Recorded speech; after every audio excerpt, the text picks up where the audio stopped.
ये टायर्स बड़े शातिर चोर होते हैं। ये बाइक में से पावर और टंकी में से पेट्रोल चुरा लेते हैं, लेकिन जितनी मेहरबानियाँ ये हमें रोड पे सेफ रखने के लिए करते हैं उसके लिए इतना लगान तो बनता है। Let me explain. देखो, अभी बाइक चुपचाप स्टैटिक कंडीशन में खड़ी है, यानी कि हम एज्यूम कर सकते हैं कि एक सेंटर से एक वर्टिकल लोड यानी कि नॉर्मल ऊपर की डायरेक्शन में कहीं लग रहा होगा। लेकिन प्रॉब्लम तब आती है जब बाइक चलने लगती है।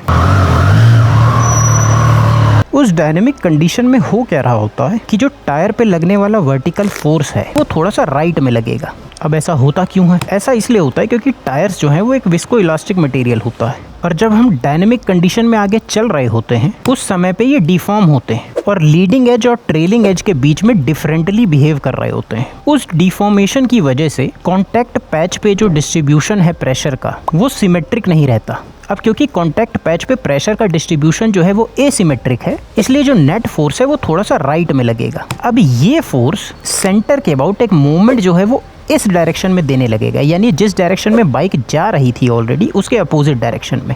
यानी जो टॉर्क व्हील को इस डायरेक्शन में रोटेट कर रहा है उसको अपोज करने लग जाता है, और इसके लिए वो इंजन से जो भी पावर प्रोड्यूस हो रही है उसका थोड़ा सा परसेंटेज जो है वो खा लेता है, और इसी रीज़न की वजह से अपनी इस हरकत के लिए थोड़ा सा फ्यूल को भी कंज्यूम करता है, और इसी को कहा जाता है रोलिंग रेसिस्टेंस। राइट से